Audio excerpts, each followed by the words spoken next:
In today's story, a woman discovers that her neighbor's unsolicited favor is the first step in a calculated attempt to take control of her home. Before we begin, settle in and enjoy tonight's story.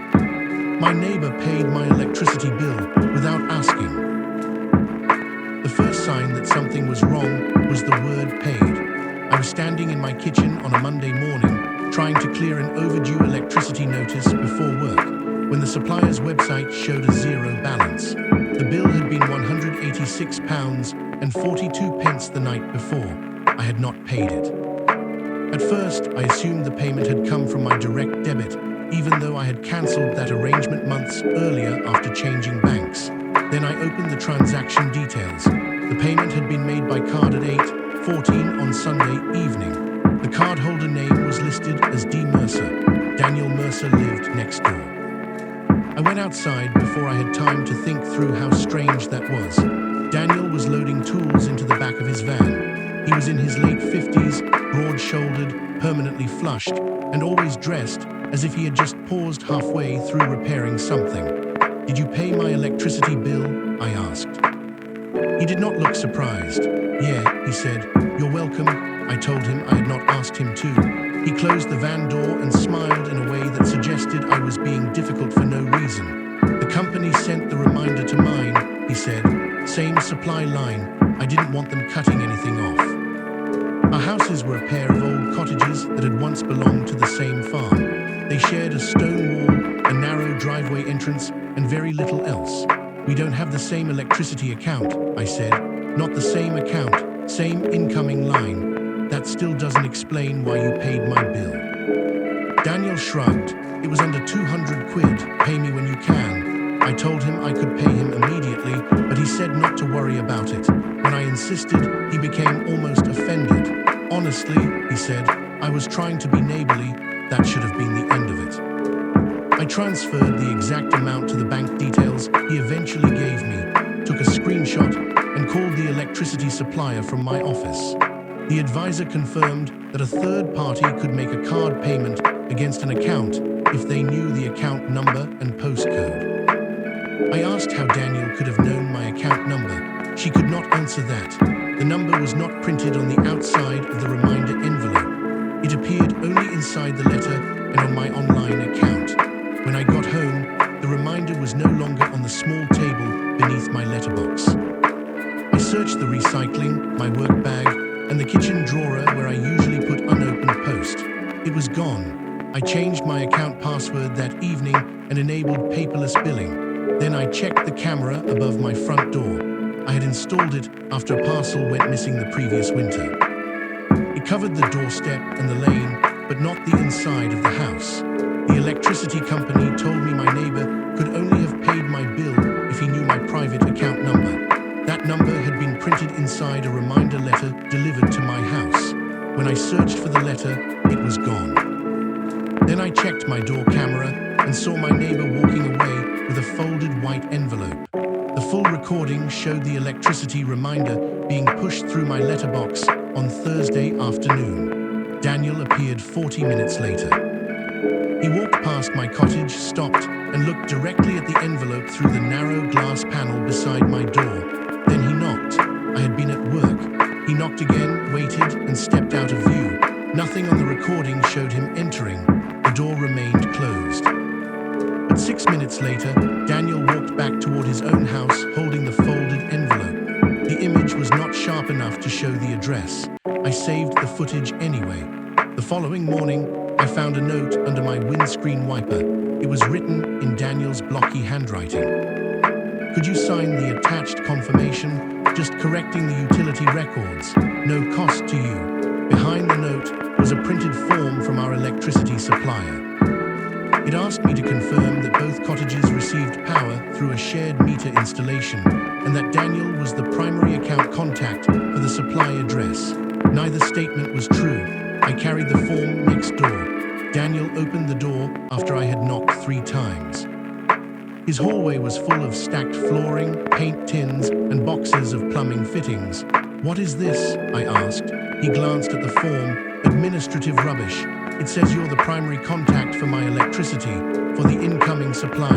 There is no shared meter. There used to be. I told him I would not sign it. His expression changed, not dramatically, but enough that the neighborly act fell away. You're making this more complicated than it needs to be. You paid my bill without permission, and now you want me to sign a false statement. It isn't false. These places were one property originally. They haven't been one property for decades. Daniel leaned against the doorframe. That separation was never done properly. I asked what that meant. Instead of answering, he held out his hand for the form. I gave it to him and said I had already photographed it. He laughed once. You think I'm trying to steal your electricity? I don't know what you're trying to do. Then maybe find out before accusing people. He shut the door. I spent my lunch break searching the council's online planning records. The cottages had been divided legally in 1987. Separate postal addresses had been registered, and both properties had independent council tax accounts. The electricity records were less clear. An old site plan showed one overhead cable entering Daniel's side of the building before branching internally. A note from 1996 referred to separation of metering equipment, but the attached completion certificate was missing from the scanned file. That evening, I opened the meter cupboard inside my porch. My meter was there, exactly where it had always been. The serial number matched my bill. A thick cable ran upward through the wall. I knew almost nothing about electrical systems, but I could see a newer gray cable disappearing toward the shared wall. Beside, it was a narrow section of plaster that looked slightly different from the rest. I photographed everything and booked an inspection with an independent electrician. He arrived 2 days later. After checking the meter, consumer unit, and external connection, he told me my supply was metered separately and there was no immediate safety issue. Then I showed him the gray cable. He traced it through the cupboard and frowned. That doesn't feed your board, he said. Where does it go? Through the wall, to Daniel's house? Looks that way. I asked whether my electricity was powering something next door. He tested the cable and shook his head. It's dead at the moment. At the moment. It could be an old connection. It could be unfinished work. I'd need access from the other side to know. Daniel refused access. He stood in his doorway while the electrician explained that there appeared to be an undocumented cable crossing between the properties. You've got no authority to inspect my house, Daniel said. The electrician calmly agreed. Daniel looked at me. This is harassment now. You asked me to sign a form saying our supply was shared. Because it is shared. The electrician says it is. He says there's a cable, a dead cable. Daniel pointed toward my cottage. She's had financial trouble. Ask her why the bill was overdue. The electrician glanced at me, then away. It was an effective little move. Daniel had taken a private fact from the letter he had apparently stolen and used it to make me look unstable. I ended the conversation before I lost my temper. That afternoon, Daniel sent me an email. I had never given him my email address. The message contained a scanned copy of the form I had refused to sign, along with 3 photographs of the shared driveway and a paragraph claiming that I had verbally acknowledged the historic joint servicing arrangement when I bought the cottage. I replied with one sentence. I do not acknowledge any shared utility, account, household, tenancy, or ownership arrangement between our properties. Within an hour, he responded, noted, we can let the relevant authorities decide. The next development came from the council. A housing officer called me at work and asked whether Daniel Mercer lived at my address. I thought she had made a mistake. He lives next door. She asked whether he had ever occupied a room in my property, contributed to household bills, received post there, or shared cooking facilities with me. No. There was a pause. We received an application to amend the household record. What household record? A council officer asked whether my neighbor lived inside my house. He had submitted the electricity payment as proof that our cottages formed one household. But he was not asking the council to combine the properties equally. He wanted my home officially recorded as an annex to his, with me treated as someone occupying part of his property. I emailed the housing officer the transfer receipt, the unsigned electricity form, Daniel's messages, and the door camera footage. She said the application would be suspended while they reviewed it. I downloaded my title register from the land registry as soon as I got home. My name was there. The boundary was clear. The cottage had its own title number. For a few hours, that reassured me. Then my mortgage provider called. They had received an inquiry concerning a possible title discrepancy and an undeclared shared occupancy arrangement. Until it was resolved, they wanted proof of buildings insurance, council tax records, and independent utility accounts. Daniel was not trying to prove we were friendly neighbors. He was creating enough administrative confusion to make institutions question what my house actually was. I began keeping a timeline. Every message, call, document, and encounter went into a folder. I asked the electricity supplier to place a security phrase on my account. I requested copies of all account activity and learned that Daniel had called them twice before paying the bill. The first time, he claimed to be my property manager. The second time, he described himself as the freeholder responsible for both cottages. He was neither. The supplier had refused to discuss the account, but had allowed him to make a payment. I reported the missing letter and the false claims to the police. They logged the incident, but said the dispute appeared largely civil unless I could prove theft, fraud, or unlawful entry. Daniel understood that boundary perfectly. He stopped speaking to me directly. Instead, official-looking letters began arriving. One came from a property consultant asking to inspect the annex. Another came from an insurance broker requesting confirmation that Daniel maintained the roof over both homes. A third was addressed to him but delivered through my door. I did not open it. I photographed it and returned it marked not at this address. The following day, Daniel pushed it back through my letterbox. Across the envelope, he had written, "Correct shared property address." That was when I contacted a solicitor. She reviewed the title documents and said Daniel had almost no realistic chance of legally absorbing my property merely by creating utility confusion. But she warned me that he might not need to win a legal claim. He might only need to frighten a buyer, lender, or insurer. "Are you planning to sell?" she asked. I had not told Daniel, but 6 weeks earlier, I had invited 2 estate agents to value the cottage. I was considering moving closer to my sister. Both agents had visited during weekday afternoons. Daniel's front windows overlooked the lane. My solicitor asked whether anyone had recently offered to buy the property. I remembered a conversation from 3 months earlier. Daniel had mentioned that if I ever wanted to sell, he might be interested in putting the old place back together. I had laughed because I thought he was making small talk. The next morning, an envelope arrived from a property company I had never heard of. It contained a low cash offer for my cottage, citing uncertainty over utility separation and access rights. The company's registered address was a serviced office in Birmingham. Its sole director was Daniel's daughter. The motive appeared obvious. Daniel wanted to buy my cottage cheaply, but first he needed to make it difficult to sell to anyone else. The scheme was crude in concept and sophisticated in execution. He did not have to forge ownership documents. He only had to scatter enough contradictory records across utility companies, council departments, insurers, and property databases that a cautious buyer would walk away. The electricity payment had been the first piece of supporting evidence. I sent the property company offer to my solicitor. She issued formal letters to Daniel and his daughter, demanding that they stop representing the properties as one household or shared title. She also contacted the council and mortgage provider with certified copies of my records. For 3 days, nothing happened. Then my electricity went off. It happened at 11:20 at night while I was washing dishes. Every light in the cottage died, but the street lamp outside remained on and Daniel's windows were still glowing. The consumer unit had not tripped. I called the emergency number. The network operator said there was no reported outage in the area and arranged for an engineer.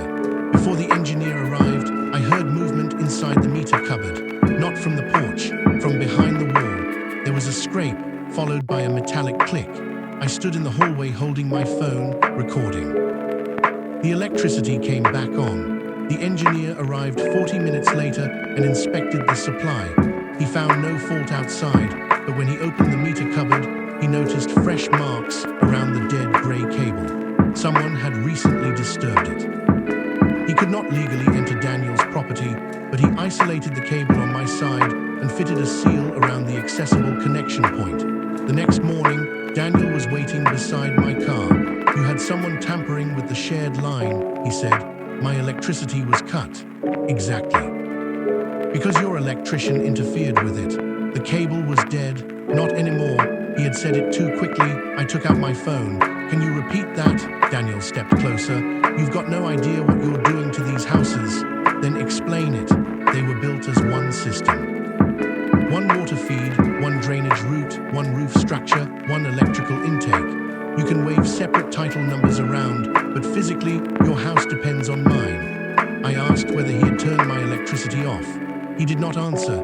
Instead, he said, "When you sell, any proper surveyor will find all of this. So you damage the sale, and your daughter's company buys it cheaply."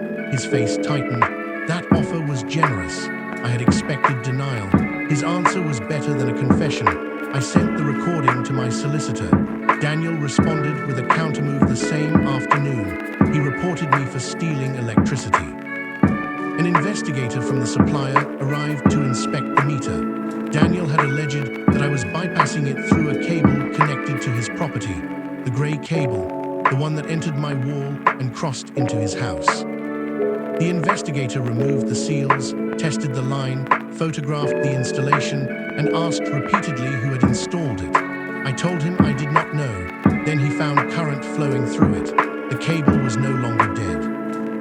According to his test, a small amount of power was being drawn from Daniel's side into a circuit behind my meter cupboard. That made no sense. Nothing in my house was connected to it. The investigator said he needed access next door. This time, Daniel allowed him in immediately.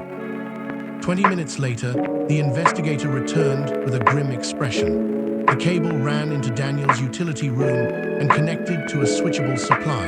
From there, it fed back through the wall into a concealed socket cavity on my side.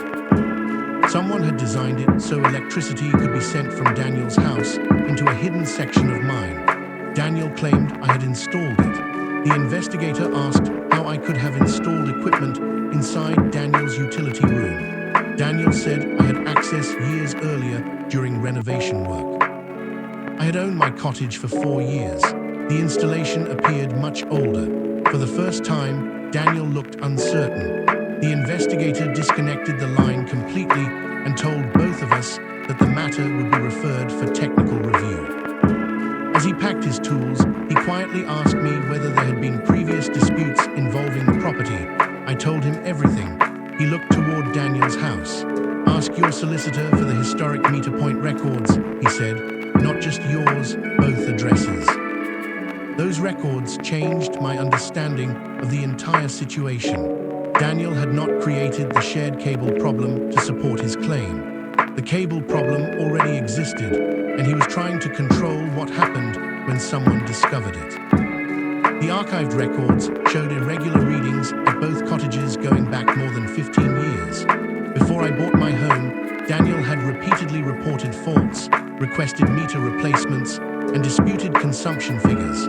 One report referred to an unauthorized secondary circuit serving rear accommodation. There was no rear accommodation on either title plan. My solicitor obtained the original sale documents from when the cottages were divided. A handwritten note mentioned a storeroom behind Daniel's utility area that could only be accessed through my side of the building. The room did not appear on the modern floor plans. I returned to the meter cupboard and measured the wall. The interior depth did not match the exterior dimensions of the cottage. There was nearly a meter of space unaccounted for between my hallway and Daniel's utility room. The altered plaster was not hiding only a cable. It was covering an opening. I did not break through it. By then, I had learned not to hand Daniel an allegation of criminal damage. Instead, my solicitor arranged for a chartered surveyor to inspect my property. The surveyor used a thermal camera and found a cold rectangular void behind the wall. Inside it, something produced a faint heat signature, not wiring, something larger. The surveyor also found that a section of the void extended beneath the staircase and technically crossed the registered boundary between the properties. Daniel refused permission for further inspection. My solicitor applied for an emergency injunction preventing alteration of the structure, while ownership and safety issues were investigated. The court granted temporary access for a joint survey. Daniel had 48 hours notice. On the night before the inspection, my door camera recorded him carrying boxes from his house to his van between 2 and 4 in the morning. He made 6 trips. At 4:17, he walked toward the shared driveway holding a rolled sleeping bag. The next day, the surveyors opened the concealed panel from Daniel's utility room. The surveyors opened a hidden panel between our cottages and found a windowless room containing a camping bed, heater, router, canned food, and recent post. Someone had been living inside the wall. The letters belonged to my neighbor's bankrupt brother, but every official record listed him as living at my address, not next door. Most of the rooms sat inside Daniel's property. The far end crossed behind my meter cupboard. The electrical cable powered a socket in that section. Daniel claimed the room had been unused for years and that the bed belonged to a contractor who had worked on the cottages. The recent letters made that impossible. They were addressed to a man named Stephen Mercer, Daniel's younger brother.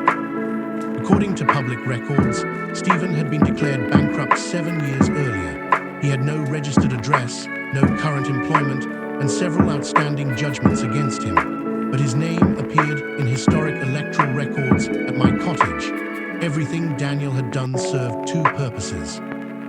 He wanted my cottage cheaply, but he also needed to preserve the claim that Stephen lived there. For years, Daniel had hidden his brother in the concealed room while using my address, or the earlier owner's version of it, for bank accounts, credit applications, benefits correspondence, and business registrations. When I bought the property, the arrangement became dangerous. At first, Daniel relied on misdirected post and old records. Then I announced, without realizing he was listening, that I might sell.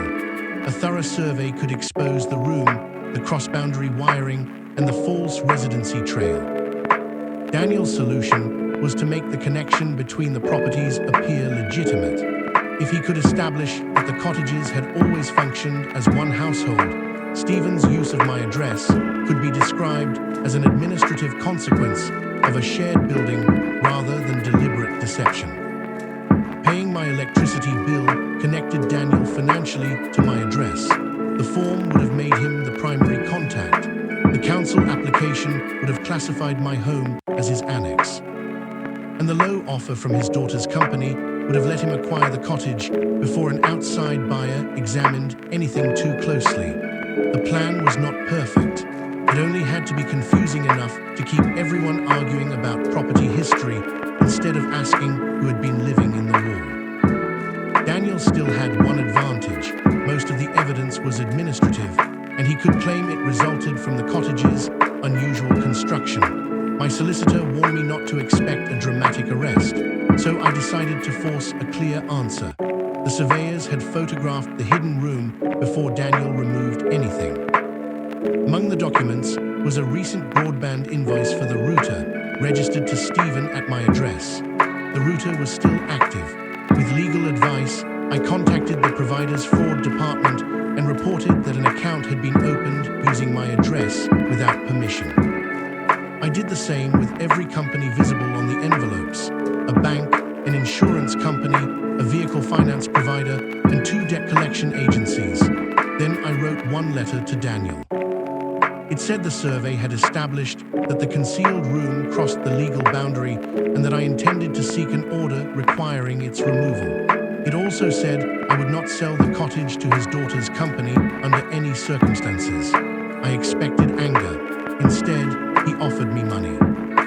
The figure was more than double the first offer, but still below market value. In exchange, I would sell quickly, withdraw my complaints, and sign a statement confirming that I had always understood the properties to share services. I declined through my solicitor. 2 nights later, someone tried to enter my cottage. The door camera showed a hooded figure approaching at 2:11 in the morning. The person used a key but I had changed the locks after the electricity incident. When the key failed, the figure moved toward the side passage outside the camera's view. I called the police from upstairs. They arrived within 12 minutes and found Daniel's brother crouched beside the external meter box. Stephen looked enough like Daniel that from a distance I might have mistaken them. He was carrying a screwdriver, a torch, and an envelope addressed to me. Inside the envelope was a typed statement acknowledging that Stephen had rented storage space from me for cash. My signature had already been added at the bottom. It was not a good forgery. It did not need to be. Stephen later admitted that he had intended to leave the document inside my house, photograph it, and claim he had found it among old tenancy papers. That admission changed the case. The police now had attempted unlawful entry, possession of a false document, and tools linked to the meter box. The fraud reports from the companies using my address gave them a reason to examine the wider arrangement. Daniel was interviewed 3 days later. His daughter's company withdrew its offer and then began dissolution proceedings. The council rejected the annex application. My mortgage provider removed the title warning after receiving the survey and police reference.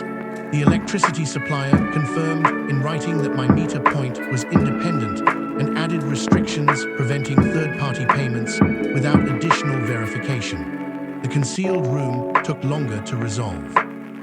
A boundary specialist concluded that roughly 30 centimeters of it intruded into my title. The original division works had been done badly, but the room itself was not proof that the cottages remained one property. I had the right to demand that the intrusion be removed. Instead, after months of legal letters, I agreed to a narrower settlement. Daniel sealed the room permanently from his side, removed every service crossing the boundary, paid for independent electrical work, and covered most of my legal costs. I did not get everything back. The delayed sale, survey fees, and stress cost me thousands. My employer had become impatient with the calls and emergency appointments. My sister stopped asking when I was moving because every conversation turned into another update about solicitors, cables, or title plans. Daniel was not sent to prison. He received a suspended sentence for offenses connected to false representations and interference with correspondence. Stephen received community service and entered a debt arrangement after investigators traced several accounts to my address. The most serious financial allegations were still being disputed when I finally sold the cottage 11 months later. The buyer was a retired building inspector. I gave him the entire file before he made an offer. Surveys, letters, photographs, electrical reports, and the court settlement. He read everything and said the cottage was still less complicated than his previous house. Daniel did not try to interfere with the sale. On moving day, he stood beside his van and watched the removal company load the last boxes. Neither of us spoke. Before leaving, I checked the meter cupboard one final time. The false cable had been removed. The plaster had been rebuilt. The serial number on the meter matched the final statement. Everything looked correct. Then I noticed a white envelope lying behind the bottom shelf. It was old and yellowed at the edges. The name on the front belonged to the woman who had owned my cottage before me. I should have passed it to the new owner or handed it to the police. Instead, I opened it. Inside was a receipt for an electricity payment made by Daniel 9 years earlier. On the back, the previous owner had written one sentence. He says he paid by mistake, but he keeps asking me to sign something. You've been listening to Low Light Stories, original fiction for late night listening. New stories are added regularly, so subscribe if you'd like to hear the next one. Thanks for listening.